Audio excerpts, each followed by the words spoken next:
Hi hello friends, welcome back to our channel అత్త కోడళ్ళు 123. మీరు ఎలా ఉన్నారండి? నేనైతే చాలా బాగున్నాను. ఈరోజు బ్లాగ్ వచ్చేసి క్లైమేట్ అయితే చూశారు కదండి, ఎంత చల్లగా ఉందో. బయటికి వెళ్తుంటే చల్లగా గాలి అయితే వేస్తుంది. ఇంకా క్లైమేట్ వచ్చేసి చాలా చల్లగా ఉందనేసి చేపలు అయితే తీసుకురమ్మన్నామండి. మా హస్బెండ్ని చేపలు అయితే తీసుకొచ్చారు. ఇంకా చేప ముక్కలను అయితే శుభ్రంగా కడిగేసి ముక్కలకైతే మసాలా, అలాగే కారం, ఉప్పు, పసుపు అయితే పట్టించేసి మ్యాగ్నేట్ అయితే చేసామండి. ఇంకా దాని తర్వాత వచ్చేసి అల్లం వెల్లుల్లిపాయ పేస్టు, అలాగే ఆనియన్స్ కూడా మిక్సీ జార్లో అయితే పేస్ట్ కింద అయితే చేసేసుకున్నాము. ఇంకా చిల్లీసు, అలాగే కొత్తిమీర, ఫిష్ కర్రీ మసాలా అయితే అన్నీ చేపల కర్రీకి సంబంధించినవన్నీ అయితే ప్రిపరేషన్ అయితే చేసుకుంటున్నాము. ఇంకా దాని తర్వాత వచ్చేసి చింతపండు కూడా అయితే కొంచెం నానబెట్టుకుంటున్నాను అన్నమాట. చేపజన మీకు కూడా ఇష్టమేనండి? ఇష్టమైతే నా కామెంట్ సెక్షన్లో కామెంట్ చేసేయండి. ముందుగా మిక్సీ పట్టుకున్న ఆనియన్స్ని అయితే ఇలా పైకి నూనె తేలేంత వరకు, పచ్చివాసన పోయేంత వరకు అయితే నూనెలో ఫ్రై చేసుకోవాలండి. అలాగే కొంచెం కరివేపాకు వేసుకుని ఫ్రై చేసుకోవాలండి. మా అత్తయ్య, మా పాప అయితే వంట అయితే చేస్తున్నారండి. మా పాప కూడా అయితే గట్టెలు తీసుకుని వంట అయితే చేస్తుందండి. ఎంత అల్లరి చేసేస్తుందోనండి మా పాప అయితే. మనందరికీ మా అత్తయ్య హాయ్ అయితే చెప్పమంటుందండి. ఉత్తప్పుడైతే హాయ్ చెప్తుంది కానీ వీడియోలో అస్సలు చెప్పదండి.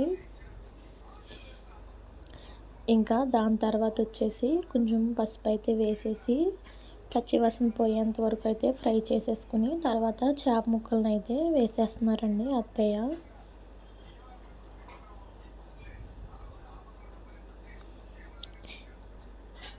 చేపల కూర అయితే చాలా బాగా వచ్చిందండి. అసలు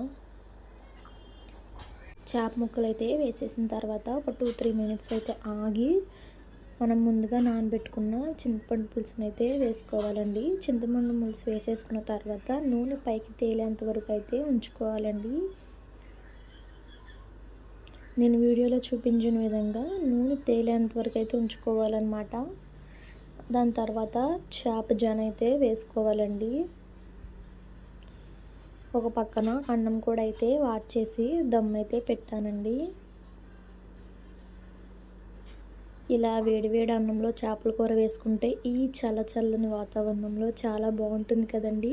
ఈ కాంబినేషన్ మీకు ఎంతమందికి ఇష్టమో నా కామెంట్ సెక్షన్లో కామెంట్ రూపంగా అయితే తెలియచేయండి. ఇంకా దాని తర్వాత వచ్చేసి ఫిష్ కర్రీ మసాలా కూడా అయితే వేసేసారండి. ఇంకా లాస్ట్లో అయితే కొత్తిమీర కూడా వేసేసారండి. కర్రీ అయితే చాలా బాగా వచ్చిందండి. ఇంకా లంచ్ అనేది ఫినిష్ చేసేసి బయట గులాబీ చెట్లు అయితే ఉన్నాయండి మాకు. ఆ గులాబీ చెట్లకి 2 పువ్వులు అయితే పూసినాయండి. ఇంకా అవి కట్ చేయడానికి అయితే వెళ్ళానండి. మొక్కలైతే మా అత్తయ్యకి అయితే చాలా ఇష్టం అండి. చాలా ఇష్టంగా పెంచుతారనమాట మొక్కలైతే. ఎన్ని మొక్కలు కొని వేస్తారోనండి. చాలా బాగున్నాయి కదండి గులాబీ పూలు అయితే. ఇక్కడ ఇంకొకటి అయితే పింక్ కలర్ మందారం పువ్వు కూడా అయితే వచ్చిందండి. అది కూడా చాలా బాగుందండి, చిన్నగా ఉంది. ఇక్కడ మా పాపతోటి పువ్వులు ఇవ్వనా అని అయితే కొంచెం సేపు అయితే ఆడుకున్నానండి. కుర్చీలో కూర్చొని చక్కగా అయితే చూస్తుందండి, హాయ్ చెప్తుంది. ఇంకా దాని తర్వాత మా హస్బెండ్ వాళ్ళ తాతయ్య నానమ్మ వాళ్ళ ఇంటికి అయితే వెళ్ళామండి. ఈయనండి మా హస్బెండ్ వాళ్ళ తాతయ్య నానమ్మ గారు అయితే. అసలు ఎంత మంచిగా ఉంటారోనండి భార్యాభర్తలు వస్తుంటే ఇలా ఉండాలేమో అనిపిస్తుంది.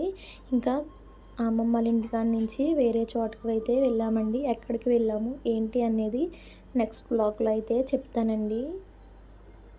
క్లైమేట్ అయితే చాలా బాగుందండి.